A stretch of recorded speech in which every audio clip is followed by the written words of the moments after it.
Okay, welcome everyone to another episode of Uncensored Unscripted. And I hope you guys listened to our last episode where we had our partners from different countries, about 4 countries, have a conversation on one of our journey. We went to Morocco and Liberia for a project exchange learning between 4 or 5 organizations from Morocco, Liberia, and Sierra Leone. And some of the things we've been adapting to the extent that we've been talking to some of the partners on including STEM into what we've been doing for girls. So it has been quite an interesting journey for us. But today we are going into something that most people have been trying to get more knowledge on in the NGO world, and that's communications. And today we are here to discuss on the future of NGO communications. What does communication really mean? What are they meant to be doing? What are the things that they are supposed to be doing? Is it just about the flyers? Because that's what most people think it's about. And with me today, I have an expert with us who I would give him the honors to introduce himself to us basically. My name is Odoh Diego Okenyodo. I am a development communications practitioner.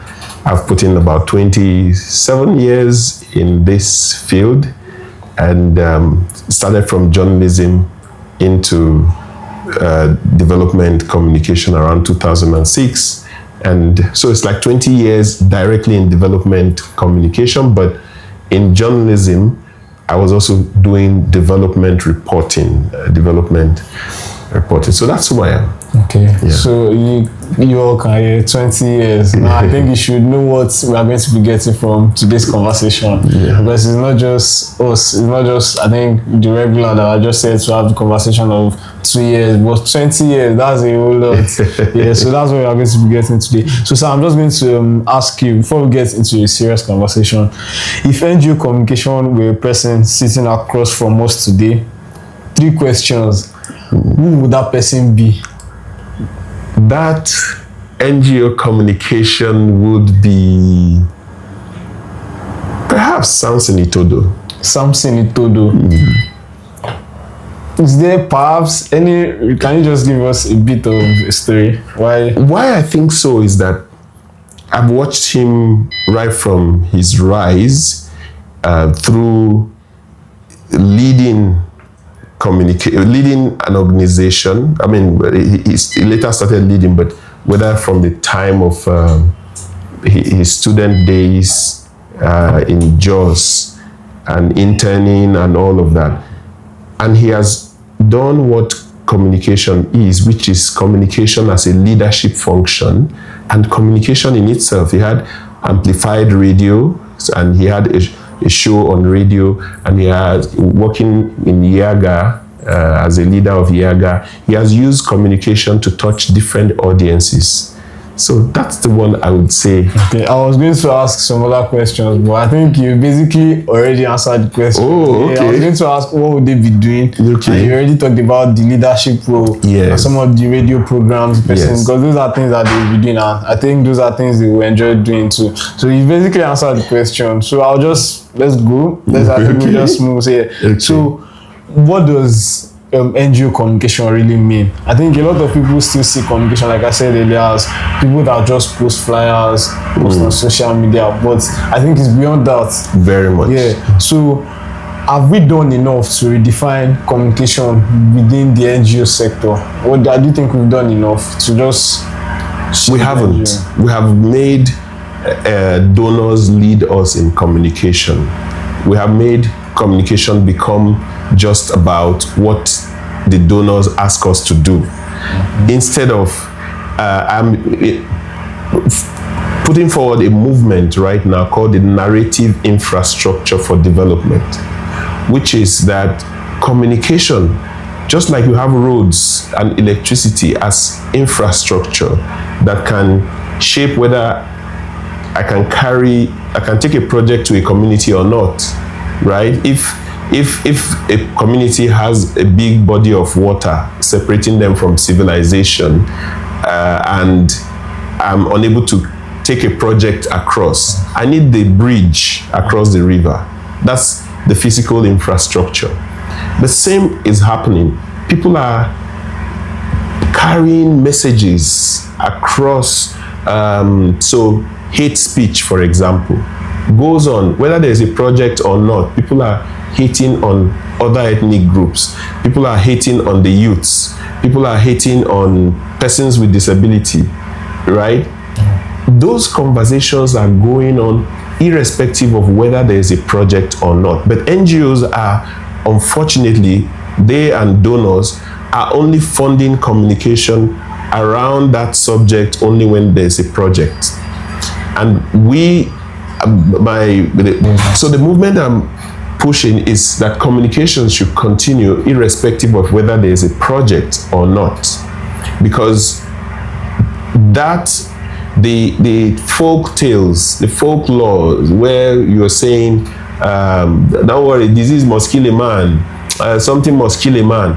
All those conversations that are going on, even when there is no project, means that when I come to you as an NGO and say, please take your child for immunization, please do this, do that, you are going to resist it because there's already a communication that has been going on before my project came. Yeah. We were working, when I was with the United Nations, we were working in Maiduguri on immunization.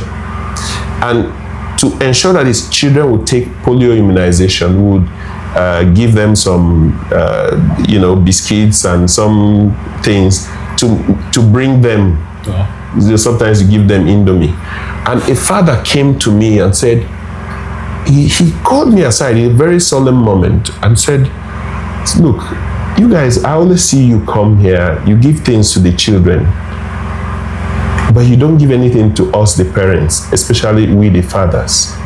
Don't you know that if anything were to happen to these children, we, the father, can produce more of these children? But we, the father, if we die, even these children would not be able to get sustenance and they would die. Here, where that thought came from. That thought came from a deep feeling of, okay, so the people we're talking about were IDPs. Okay. So this man also had no source of livelihood.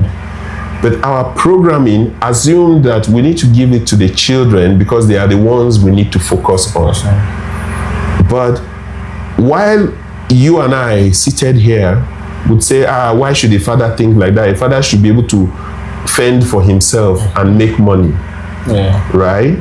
But these are IDPs who are in camps, who cannot go out to farm, who cannot go out to trade. But what I'm saying is that there was a communication. That thing didn't just come out like that. He sits with other fathers in the IDP camps because I used to see him. Okay. And I used to go just greet them. I did just in my development communication mindset, looking at various stakeholders.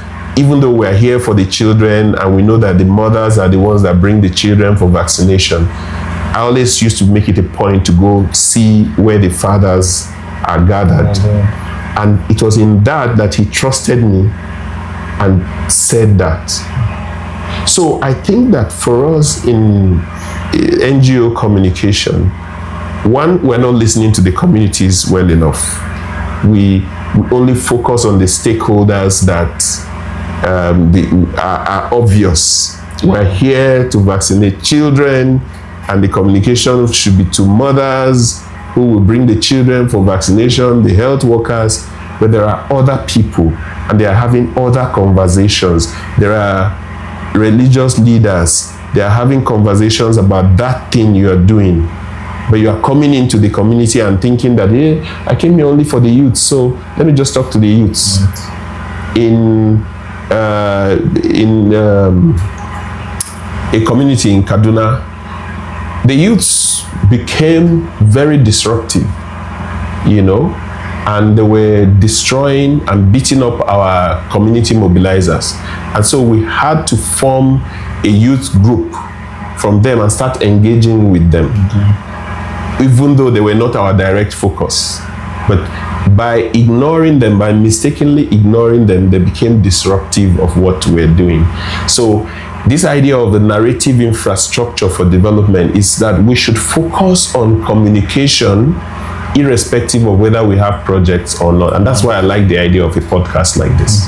It's a very important, because I've actually picked a lot. I think I'll start with the adaptation that you first said, because that's more of monitoring and learning, evaluation and learning, because you talked about working in Kaduna, how the youths had to mobilize, the community mobilizers, where they attack them, and you have to like adapt in a way to work with the youths. Yeah. Which is very important. And in the last trip we went for in Liberia, like I said, we had a couple of other countries there, and some of the things we learned that we now restructured in our organization, CYPF, is parental meetings and engagements. We made this one of our primary focus now, because we discovered that there are three things that we need to do if we want to actually empower the girls or the children or the youth. We need to focus on the community, the girls, and the men. Actually, those are like the three things that will actually empower. And that was all I just said there. You confirming again, which actually makes it really, really interesting for me. And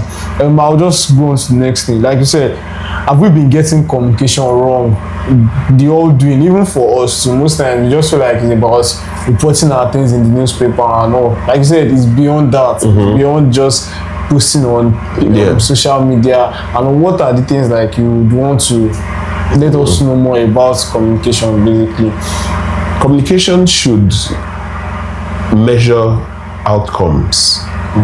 This is why communication is being relegated in most organizations. Most communication officers are measuring outputs. Well, number of podcasts, number of news stories, number of social media posts. But what has changed because of what you did? How many people are either on their ways to changing attitudes or changing behaviors or changing approaches to work just because they saw your communication? Most of our communication isn't focusing on that, and therefore, because communication officers are not in that conversation about behavior change, social change, institutional change, then they are often left out of the big rooms where the conversation about what needs to change are happening. Those conversations where NGO or the project managers are saying, how many people have we gotten to live at peace in peace with each other, or how many people have changed their attitude towards the other ethnic group? We in communication, often people are making the mistake of only capturing how many community dialogues we have held, but you held the community dialogue, and so what? What have they started doing that is outside of your control, that was not part of your dialogue with them? Communication should start capturing that. Communication should also start looking at in the results chain. Like I said, we're talking input. You conduct activities, then you have output, then you have outcome, and you have impact. Communication officers need to start looking at also impact in terms of what we did the last time. What worked? Which groups did we set up a community group that we can still be working with? And what did we learn from them? So communication officers need to learn a lot of monitoring and evaluation. For me, that was one that was very useful for me. And so when I conduct trainings to communication officers now, I don't just, for many years though, I don't just focus on just how to create content, disseminate content. If I'm posting on social media, how many people I'm reaching, how many people are reposting, those are good because they are taking those actions directly as a result of the things I did, which is output. But how many more people have started posting about child marriage as a result of seeing my various posts? So before I started posting, how many social media posts were there every week about child marriage? Now that I've started this project and I'm posting, how many influencers on their own now think child marriage is an issue that they should discuss without me engineering them? Those are the things, communication officers, the things that are happening as a result of what we did, but not in control, not within our control. How many people are changing behaviors, changing attitudes, social change as a result of this increase in our communication? In 2006, when I moved to Abuja, it was because I got a job with the Alliance for Credible Elections. Before that time, elections were adjudged free and fair. That is, the standards for measuring elections were whether elections were free and fair. My main assignment, which was, there was nobody saying free, fair, and credible. Okay. It's as a result of my work at the Alliance for Credible Elections that we introduced the expression, the elections being free, fair, and credible, into the vocabulary of Nigerians.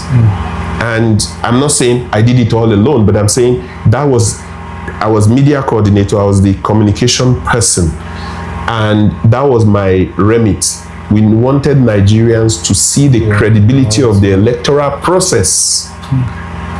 So it could be free with okay, you went to the polls and there were no incident, nobody stopped you.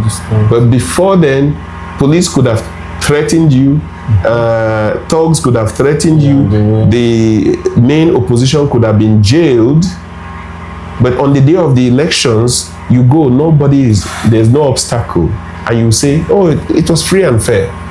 But was it credible? If opposition had been jailed already, if the media access was already restricted to only the ruling party, if different things have happened, this was our assignment, to show to Nigerians that elections should not be adjudged only free and fair, but was it credible? And now I can proudly say it's my work that brought in contributed to the idea of free, fair, and credible. So thanks so much. I think if you've not listened to our previous podcast, I think you should go and listen to it at this point, because one thing is coming back again, the so what question, because it's more of impact. It's not just about posting on social media. Like you said, monitoring behavioral change is one key important thing, and that's the so what question. Why are you doing what you are doing? And that's the essence. So like now you just said one of the major things you've done about changing the narrative and putting the idea of the credible in people's heads when it comes to the election, which now leads me to something interesting, which is everyone says tell stories.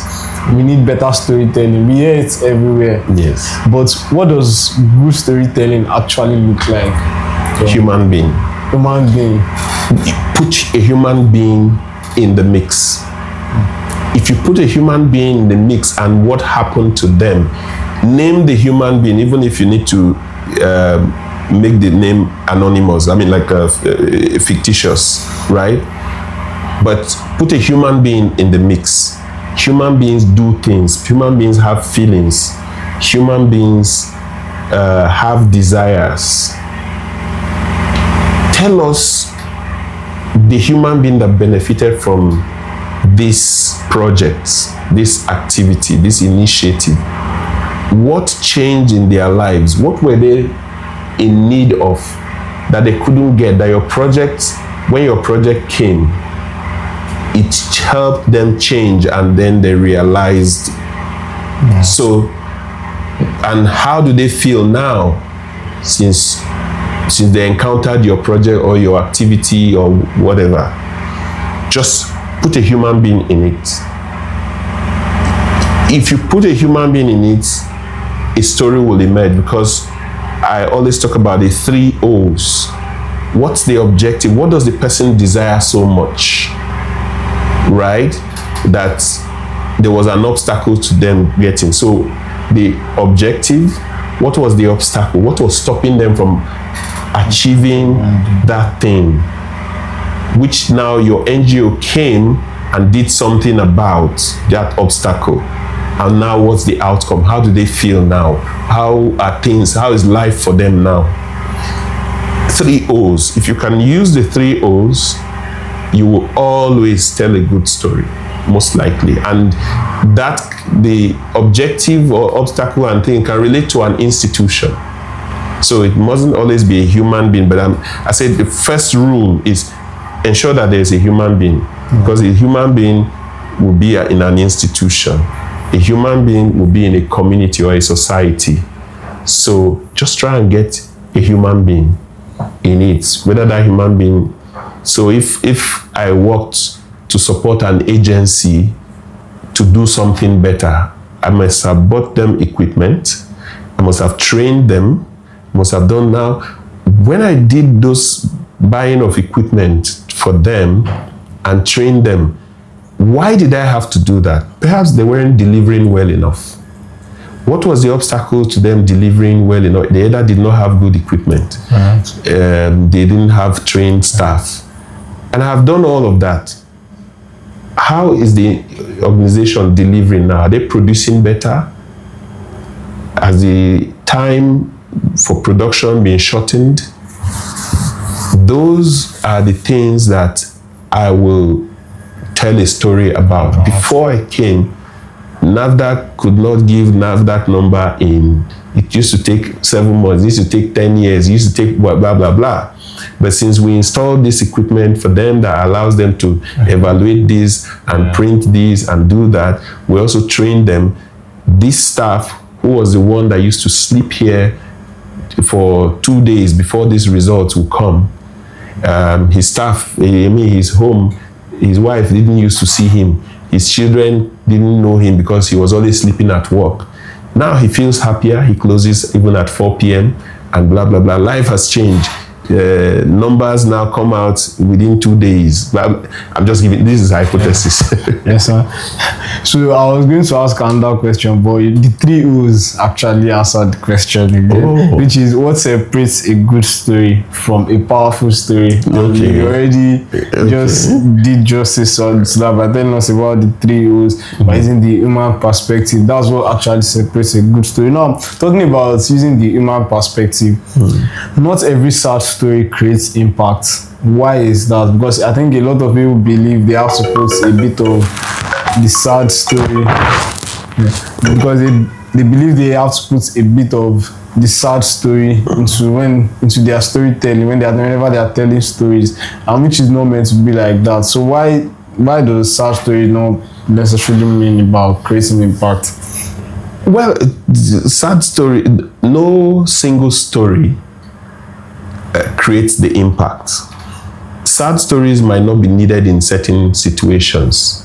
I give you an example. If I'm trying to change a social norm as a communication person, maybe I need a story of hope that, there was a norm that is being forgotten. And I need to maybe parents that used to ask their question their children about their sources of wealth or sources of income.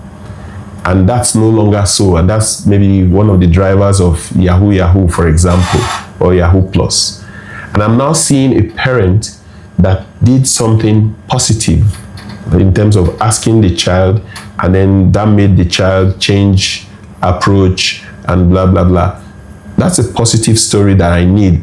But if I then use a sad story of a father that tried doing that and the son killed him, that can't work. So the context determines the type of story. In storytelling, there are about 6 main emotions that really connect with people. You can either cause happiness, joy. You can either cause anger. You can either cause surprise. You can cause, so there are about 6 emotions. Whoever is listening can just Google it. The 6 main emotions that your story needs to carry. So sadness is one of them, which will not always work in every situation. Okay, sir. Thanks, sir. So I would also ask, how do stories move people from awareness to action? Stories, our minds psychologically are connected. I always jokingly say we all have the amebo engine, amebo plug.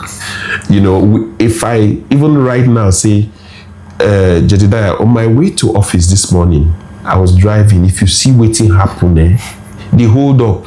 And then while we were waiting, there was a policeman that came.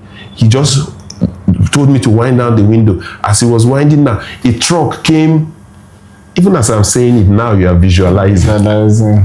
You just have no option than to just try and visualize. So stories connect like that. They are that powerful in the fact that just even as I told you that is make-believe, that I'm just about creating a scenario.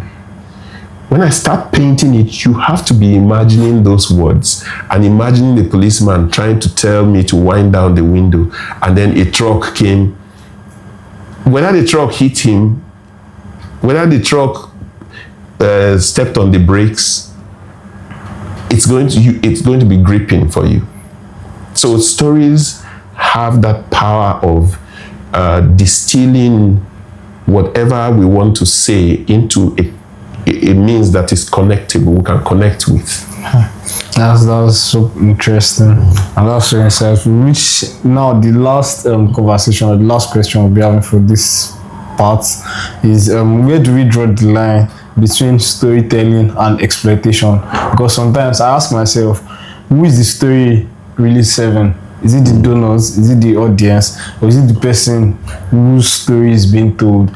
So, because actually, sometimes I just sit down and ask myself, okay, we are trying to build a documentary. Yeah. What are we doing this for? Yeah. Yeah. So sometimes that's the most important question to start with, which is who's the audience for my story, for my newsletter, for my whatever I'm generating. I'm doing a monograph, I'm doing a policy brief.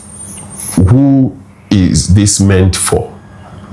So even though we know, for example, a policy brief is to policymakers, which policymaker? Is it a lawmaker? Is it a minister? Who has the responsibility, the most responsibility, to either take action or to have knowledge about this thing I'm about to share? So that's for me the most important thing about when you want to write a story and you want to select an audience. Who has the most need for this, and what am I expecting them to do when they get this information, or when we create this content or whatever material we're creating? Am I expecting them to pick up their pen and do something? Am I expecting them to stop doing something? Am I expecting them to talk to another person in a certain way about this thing they now know? I need to be clear who especially will be my three core audience group or participant group, as we say in development communication. In development communication, we believe that communication is not one way. So we are all participating in the communication. So we talk of participant group, not target audience. Because target audience means I have the information and I'm targeting you. But if we're thinking of it being a two-way communication, or multi-way communication, then sometimes the conflict about audience reduces. Because if you look at the various audiences that have action to take about a social problem, there can be a traditional ruler, there can be a religious leader, there can be a donor that is interested, there can be a government agency, yet the people who are affected. Now, if I reflect all of these people in the documentary, chances are that it's going to be a place where all of us find ourselves in, not, oh, this was just being written because the donor asked me to.